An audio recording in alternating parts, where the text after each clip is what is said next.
There's a question that makes people uncomfortable. Why do some married women seek adventures outside their relationships? Is it boredom, loneliness, a lack of love? Or is it something deeper, something that ancient philosophers understood thousands of years ago? Today we're exploring this through the lens of Stoicism. And what you're about to discover isn't just about marriage or infidelity. It's about understanding the core of human nature, the pursuit of happiness, and why we make the choices we make. Let me be clear from the start. This isn't about judgment. This isn't about pointing fingers or declaring who's right and who's wrong. This is about understanding. Because when we see someone making a choice we don't understand, our instinct is to judge immediately. But Stoicism teaches us something different. It teaches us to pause, to ask what's really happening beneath the surface, and more importantly, what we can learn from it. So let's dive in, because this conversation goes far deeper than you might expect.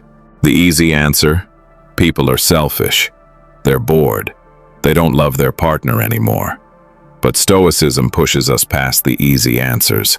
It demands we dig deeper. Because here's the truth about human behavior. It's rarely simple. When someone steps outside their marriage, it's not just about physical attraction or a moment of weakness. It's about something much more profound. A longing for connection, a need for validation, a desperate search for freedom or excitement that feels absent from their daily life. And this isn't new. The Stoics understood this 2,000 years ago. They knew that humans are complex creatures, driven by emotions, desires, and an endless search for meaning. This struggle isn't modern. It's ancient, it's human. So what's really driving this behavior? Let's break it down.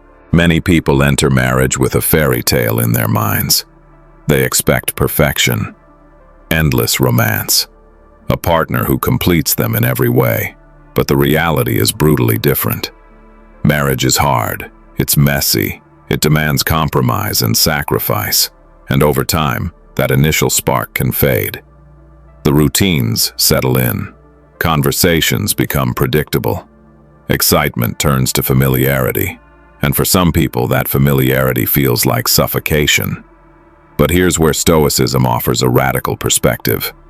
The Stoics believe that our happiness doesn't come from external things, not from our partners, not from our relationships, not from anything outside ourselves.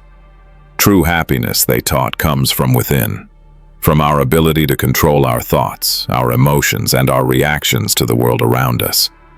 So if that's true, why do so many people still chase happiness outside their relationships? Why do they risk everything they've built for a moment of excitement? That's exactly what we need to understand. The Stoics identified the root of most human suffering: wanting what we don't have. Think about it. When you're unhappy in a relationship, what are you focused on? What's missing? What you're not getting? What could be better? Maybe your partner doesn't appreciate you enough. Maybe the routine feels boring.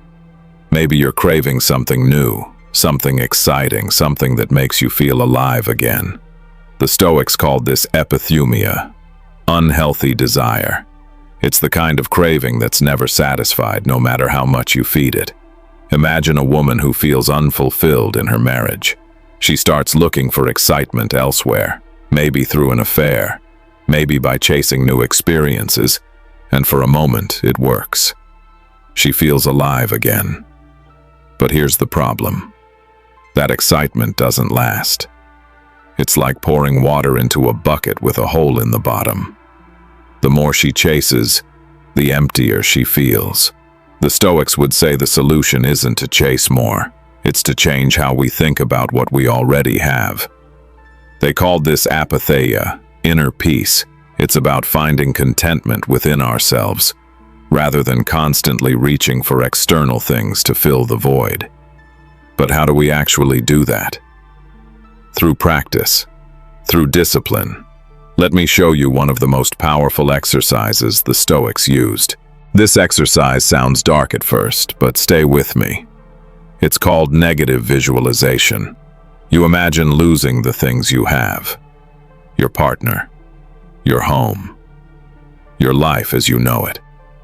Sounds depressing, right? But here's why it works. It forces you to appreciate what you already possess. Let's say you're in a relationship and you're feeling bored. Instead of focusing on what's missing, try this. Imagine waking up tomorrow and your partner is gone, completely gone. How would you feel? What would you miss about them? What small moments would you suddenly realize were precious? This isn't about being morbid. It's about shifting your perspective. We take things for granted until we imagine losing them. Then suddenly, we see their value clearly. Seneca, the Roman philosopher, was one of the wealthiest men in Rome. But every day he practiced negative visualization. He imagined losing his wealth, his status, even his family. And by doing this, he learned to appreciate what he had rather than endlessly craving more. If you're feeling unfulfilled, try this exercise.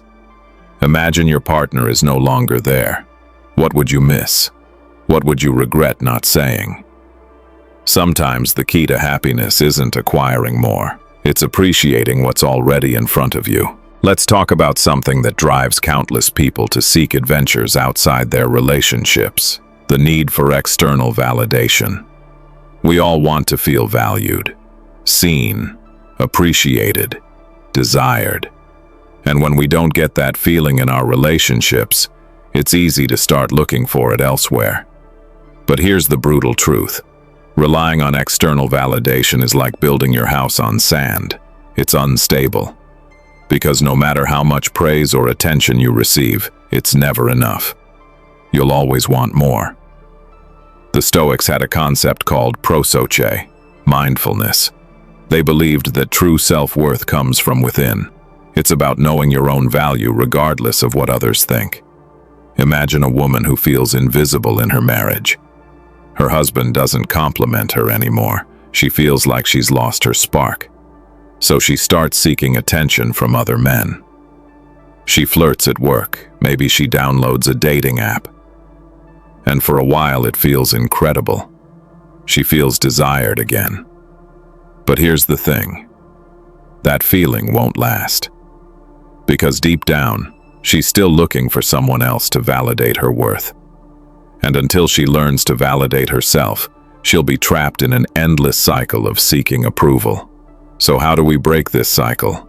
Through Stoic self-discipline. One of the core principles of Stoicism is simple but powerful. We can't control what happens to us, but we can absolutely control how we respond. That's where our power lives. Imagine a woman who's tempted to seek adventure outside her marriage.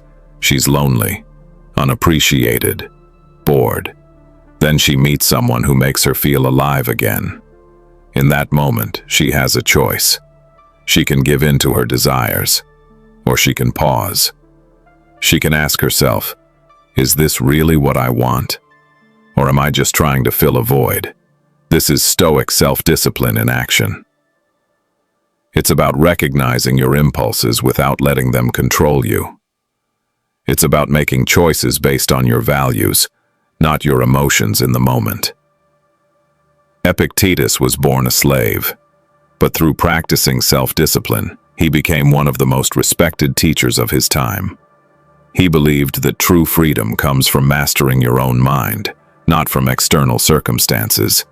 If you're feeling tempted to seek happiness outside your relationship, pause. Ask yourself what's truly driving this desire. Is it a need for validation? Fear of missing out? Something else entirely? Then make a choice based on what you truly value, not just what feels good right now. We live in a world that constantly tells us to want more. More money, more success, more excitement, and relationships are no exception. We're bombarded with images of perfect couples, fairy tale romances, endless adventures. And when our own relationships don't measure up, we feel like we're missing out on something. The Stoics called this fantasia false impressions. It's the idea that we're constantly being deceived by our own perceptions. Think about social media. You scroll through carefully curated highlight reels of other people's lives. perfect date nights, romantic getaways, passionate declarations of love, and you think, why isn't my relationship like that? But here's the truth. What you're seeing isn't real. It's a crafted image designed to make you feel inadequate. It's designed to make you feel like you're missing out. Marcus Aurelius, the Roman emperor and Stoic philosopher, understood this. Every night he would reflect in his journal about his day, his choices, his values. By doing this, he stayed grounded in what truly mattered, not what society told him should matter. If you're feeling pressured by society's expectations, take a step back. Ask yourself, what do I actually want? Not what Instagram tells me to want. Not what movies say I should have, but what truly matters to me. Then focus on that, because that's where real fulfillment lives. Let me share one of the most powerful concepts in Stoicism. Amor fati, loving your fate. The idea is radical. Instead of resisting what happens to us, we should embrace it. Instead of wishing things were different, we should accept them as they are. Imagine a woman who's unhappy in her marriage. She's tempted to seek adventure elsewhere, but instead, she chooses to embrace her situation. She says, "This is my life. This is my marriage. And instead of running from it, I'm going to make the best of it." This doesn't mean staying in a toxic or abusive relationship. It means taking responsibility for your own happiness. It means finding joy in the present moment rather than constantly chasing something better that may not even exist. There's a story about Zeno, the founder of Stoicism. He was a wealthy merchant who lost everything in a shipwreck. Instead of despairing, he said, "Fortune has done me a favor. Now I can focus on philosophy." And he went on to become one of the greatest teachers of all time. If you're feeling stuck in your relationship, try this. Instead of focusing on what's missing, focus on what you can do to make it better. Instead of wishing things were different, embrace them as they are. Because when you stop resisting your fate, that's when you discover true freedom. Here's what it all comes down to. No relationship can make you happy if you're not happy with yourself first. The Stoics knew this truth deeply. They understood that the key to a fulfilling life and a fulfilling relationship isn't about finding the perfect partner. It's not about chasing endless adventures or seeking validation from others. It's about finding peace within yourself. It's about accepting what you can't control and focusing intensely on what you can. So if you're feeling stuck in your relationship, or if you're tempted to seek happiness outside of it, ask yourself this: what am I really looking for? Is it excitement, validation, freedom, a sense of being alive? And then ask the harder question: can I find that within myself? Because here's the thing. When you stop looking for someone else to complete you, that's when you become truly free. That's when you stop being dependent on external circumstances for your happiness. That's when you take back your power. At the end of the day, the choices we make, whether it's staying faithful in marriage or seeking adventure outside of it, come down to one thing: our ability to understand and control our own desires. Stoicism teaches us that we can't control what happens to us, but we can absolutely control how we respond. And that's where true power lives. So if you take one thing from this, let it be this: happiness isn't something you find outside yourself. It's something you create within. And when you truly understand that, you'll see your relationships and your entire life in a completely new way. If this made you think differently, hit that subscribe button. Because understanding ourselves is a journey, not a destination. And I'll be here every step of the way to help you navigate it with wisdom, strength, and clarity.